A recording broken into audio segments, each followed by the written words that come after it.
anybody want to try and say that this morning? How many of you still remember what it says? Mark, do you remember the verse? Put you right on the spot, didn't I? I'm trying to think if I knew it. And I was strengthened as the hand of the Lord was upon me. My God was upon me. Ezra, chapter 7. Again, everybody sign this with me. Ezra, chapter 7, verse 28. And I was strengthened as the hand of the Lord my God was upon me. I want to encourage you. Whatever your life situation is, whether you're with a family, whether you're single, whether you're serving, whether you're in school, wherever you are, if you ask God for his help, you'll get it. Sometimes we think, God, you should help me do what I want, but he wants to help us do things his way. And so we need to pray and learn how to fit our lives into God's plan.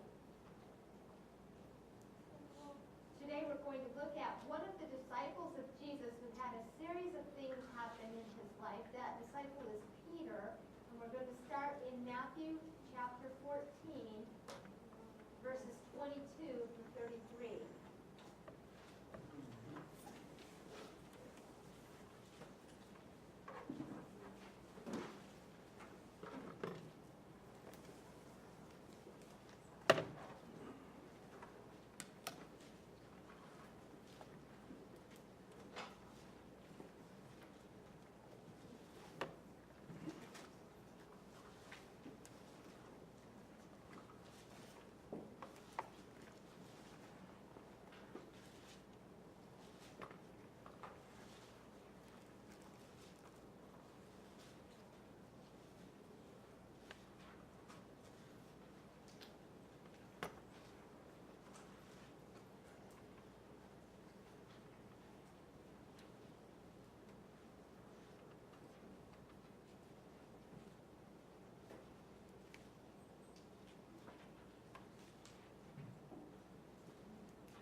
Matthew chapter 14, verses 22 through 33.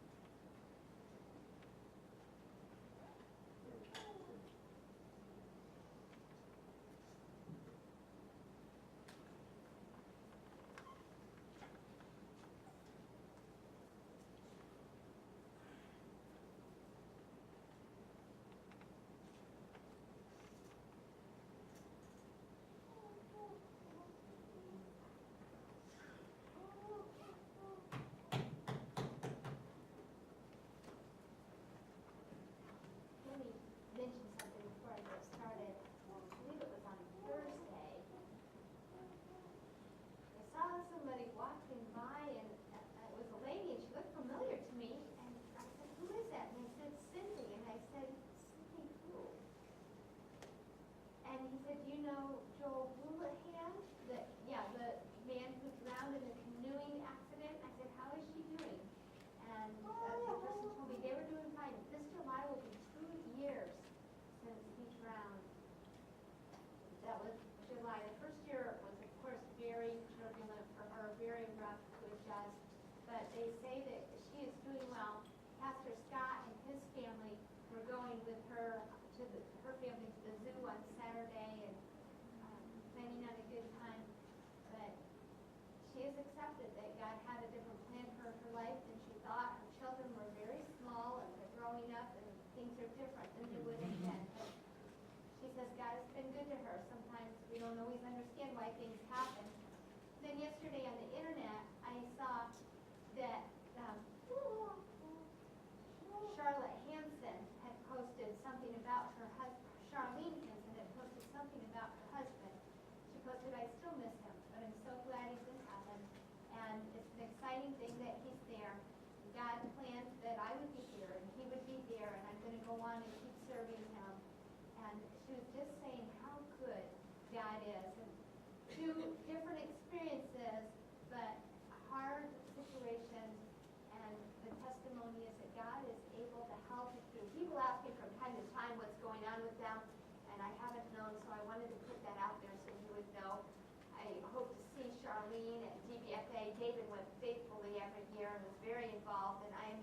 Arlene will still be going with a group from her church. I'm looking forward to seeing her, talking with her this summer to see how she's actually doing. All right, let's read these verses. Now, these verses are about a man named Peter, and this is my sign, Peter.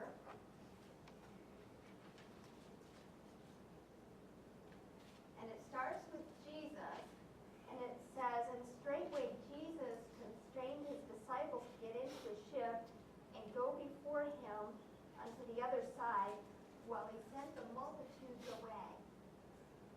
And when he had sent the multitudes away, he went up into a mountain apart to pray, and when evening was come, he was there alone.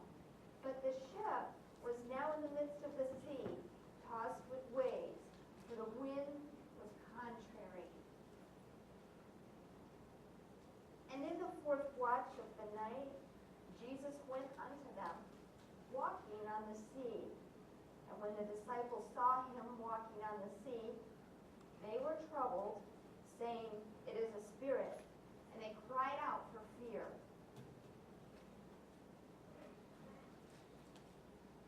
Jesus has been teaching the multitude, and he comes to a point where he says to the disciples, I want you to get into a ship and meet me on the other side. And he was going to go alone to pray, so the disciples got into the ship, and Jesus sent the multitude away, and he went up into the mountain to pray and talk with the Father. And he spent the afternoon there, and in the evening he was returning to the shore, but out on the sea there was a storm, and the boat was being tossed, and the disciples were afraid. Now, they had often been on the sea, and they were used to storms on the sea, but there was something about this storm. And as they looked out over the water, they saw what they thought was a ghost, and they were terrified. And they started saying, there's a ghost on the sea. And they were afraid. But it wasn't a ghost. It was Jesus walking on the water. Maybe the moonlight illuminated him, but somehow they could see him on the sea. And they weren't aware that it was Jesus. It was dark and it was stormy and they couldn't see. But they were afraid in the boat, and now they see this ghost and they're all upset and they're scared. And Jesus says, in verse 27, it says, But straightway Jesus spake unto them, saying, Be of good cheer. It is I.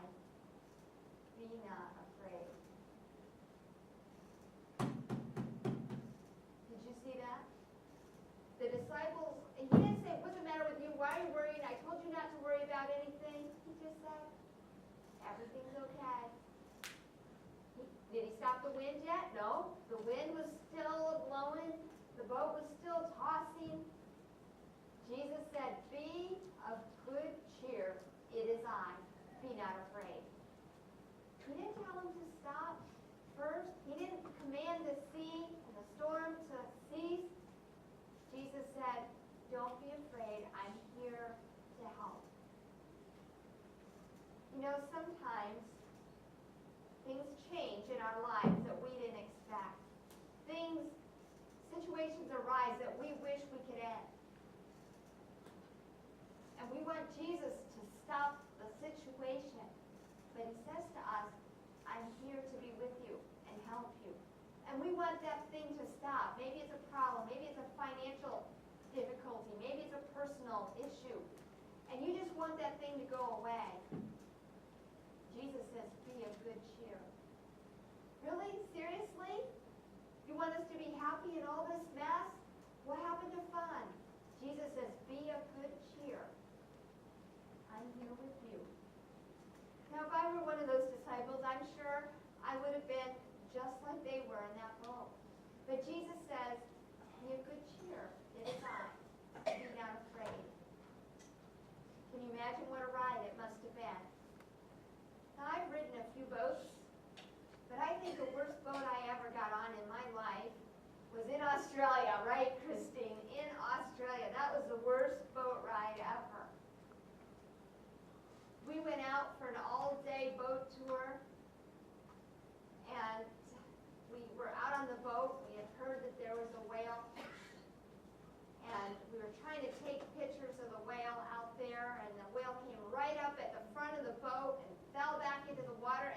boat rocked.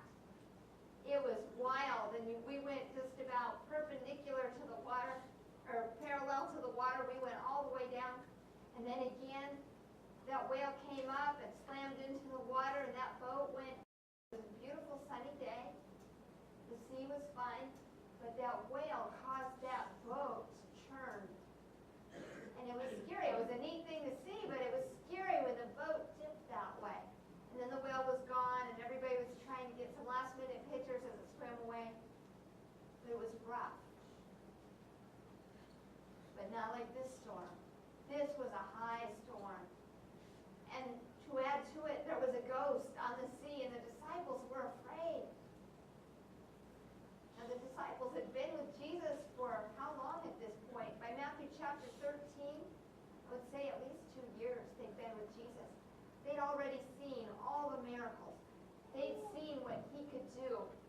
And they should have known that Jesus could protect them regardless. But Jesus doesn't come and say shame. You might say shame on them, but Jesus doesn't say that. We would do the same thing in their situation. Sometimes we've been serving God for 10 years, 15 years, 20 years, and something comes up that we don't know how to deal with. We get discouraged. We get afraid. We get frustrated. We get mad. We ask why. Jesus knows where you're at. And he comes to you and he says, be not afraid. Be of good cheer. It is I. Be not afraid.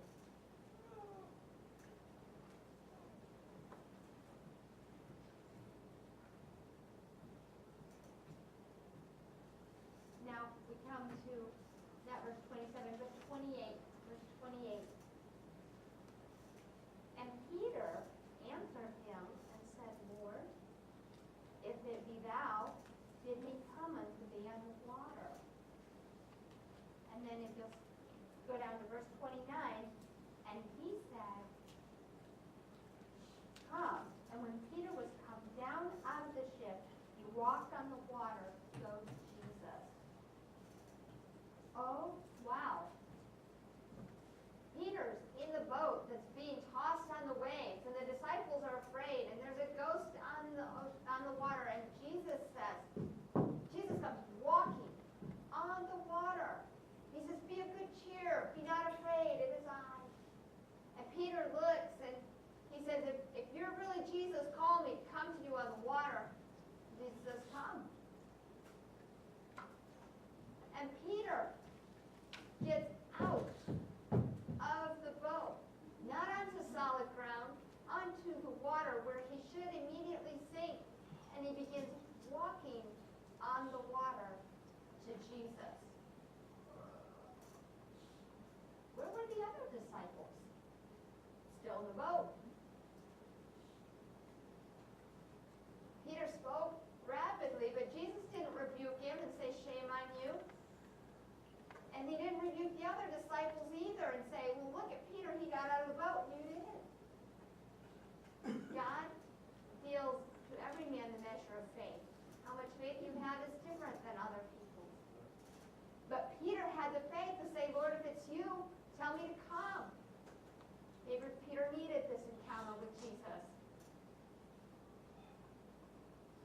Maybe John the disciple was saying, well, that's Jesus. We got nothing to worry about. Maybe he was comfortable in the boat. Maybe Andrew was there saying, oh, Jesus is here. Thank God, I believe him. But Peter said, Jesus, if that's you, tell me to come.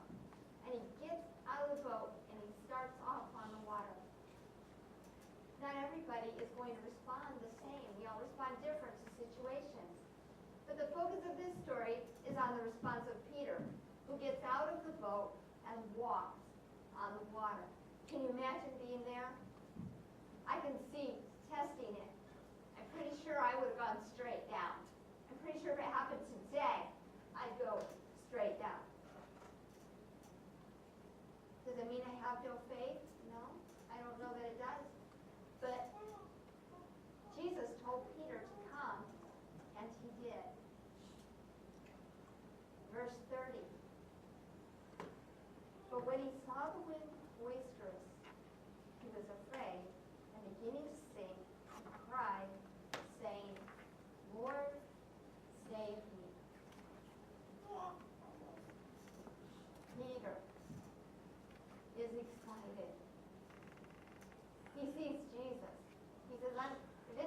tell me to get out on the water. So Jesus has come, and Peter gets out, and he begins walking, and he gets distracted. He takes his eyes off Jesus and puts it on the wind, and he begins to sink. Now some people would say, shame on Peter. Is he any different than us? Sometimes I read my Bible and I say, God is going to work for me. God is able. I'm going to serve Jesus. I'm going to go do this thing for God. And you get busy, and then the wind zipped out a sail. And you say, nothing, this wasn't supposed to happen, and this wasn't supposed to happen, and it didn't work the way I thought it was going to be, and maybe Jesus shouldn't have told me to get out and do this thing. And you start saying, this is not what's supposed to happen. And start being angry at the circumstances. Peter turned his eyes off of Jesus and back to the situation. Do you know what happened? I had a friend when I was in college. He taught Bible classes on Wednesday nights. Very smart man. He was in Bible Institute with me. We studied together. We went to school together. We spent years and years together. Today, that man's an atheist. He's turned against God. He doesn't serve God anymore.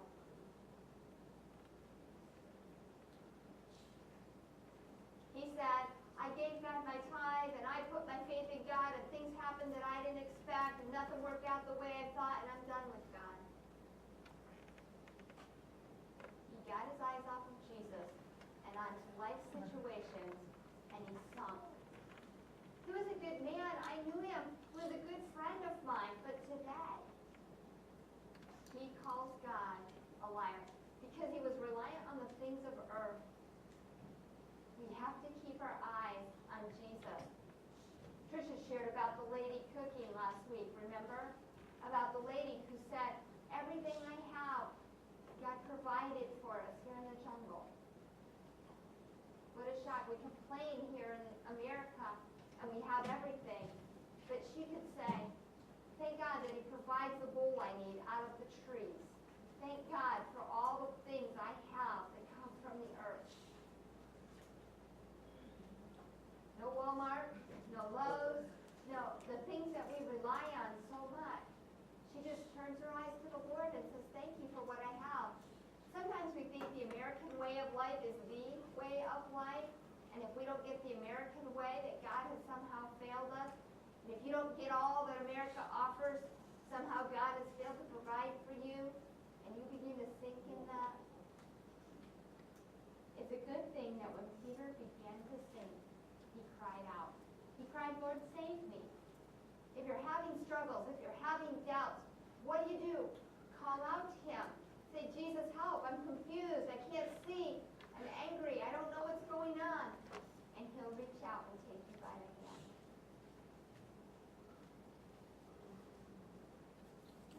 Look at verse 31. And immediately Jesus stretched forth his hand and caught him and said unto him, O thou of little faith, wherefore didst thou doubt?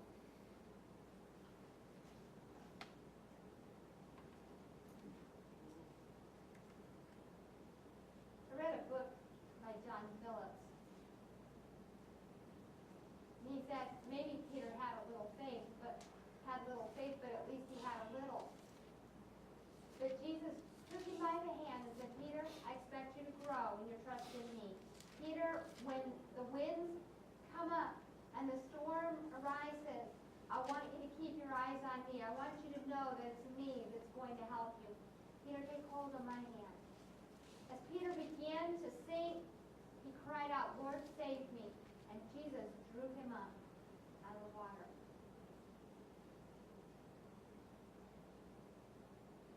He put his hand on him.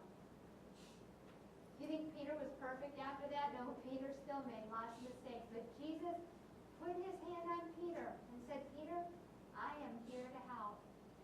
We would call Peter possibly a slow learner. But he did finally get it. You know, in our lives, things don't always work out well. sometimes things get rough. Sometimes life gets hard. There's ups and downs. You might be looking at somebody else where everything just seems to go well for them and everything's great and they got a good home and a good family and life goes great and you're struggling. You've been laid off from your job and you're going through it. And, everybody's situation is different, but we all need to keep our eyes on Jesus. If you're discouraged, if you are tossed in the storm, cry out, Lord, save me. Like Peter did. As he began to sink, he cried out, Lord, save me. And Jesus said, oh, ye of little faith. He wants you to put your trust in him. We're going to face tough life situations. My sister Vicki told me, she was here last week, and she was sharing something with me. She got a letter from BIMI, their mission board, and they've been having struggles with the health insurance. They got a letter saying, you're going to have to sign up for Obamacare. You're going to have to change over. Any U.S. missionaries, foreign missionaries are fine, but U.S. missionaries have to sign up for Obamacare. So Vicki read the letter. She called and said, I already have insurance through Georgia. I'd like to keep my Georgia insurance. They pay $400 a month for that insurance, and they're happy with it. And they said, you should be able to stay with it. But she said, if I join Obamacare, what will it cost me? She said, $1,600 a month. She about fell over. Right now they're paying $450, $500 a month. If they end up having to go on Obamacare, it's going to triple. They told them they could hold on to the Georgia insurance for a while. But what's going to happen down the road? What's going to happen with these things? Maybe it'll all work out, but it doesn't sound so good right now. So I went to church and I said, what's our insurance look like? And they said, as far as we know, the next couple of years, we're going to keep the same insurance we've got. We'll keep working through Blue Cross and Blue Shield. It's not cheap either. It's pretty expensive, but I would hate to have to move on to Obamacare and pay $1,600 a month. They have different programs. Somebody was just telling me that they were paying $1,200 a month. What did you tell me? When we checked, it would have been $500 a month, but the deductible would be $12,000 a year. $12,000 deductible. That's steep. That's not affecting us yet, but that's already happened in California, and people are losing their jobs because of it. Things are rough. It hasn't happened here yet, but if it happens here, something that big happens, we trust Jesus and turn our eyes to him. He will provide what we need. He promised he would. He promised he would. I told you that I think by the time I retire when I'm 65, I think Social Security will be bankrupted. I don't think there's going to be any Social Security for me to draw. I think they're going to say, we're sorry, John, the last day you worked is the first day we folded Social Security. Maybe I'm wrong, and there'll be all kinds of money for me down the road, but I don't think so. And I keep looking at things that are going on in the world. Those things, if I turn and keep my eyes on those things, I'm going to be discouraged and worried and frustrated. I need to say, Lord, help me. Save me. And by faith, he will if we'll call out to him. Now let's see what happened to the rest of the disciples. Look at verse 32.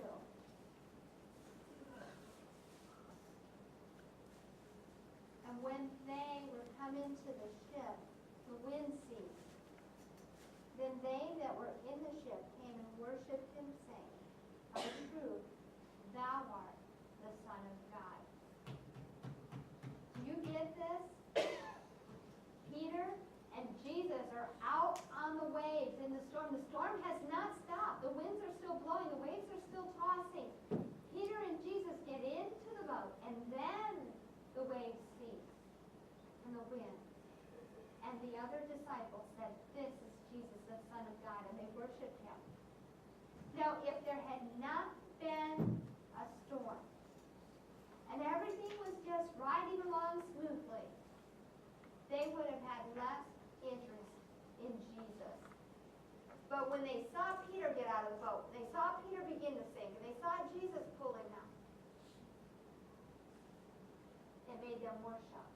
Sometimes we have things going wrong in our lives, and it's not about us, it's about somebody else who doesn't know how to deal with their storm of life, and they see God work in your life, and they realize that if Jesus could help you, it can help them too, and they turn to him.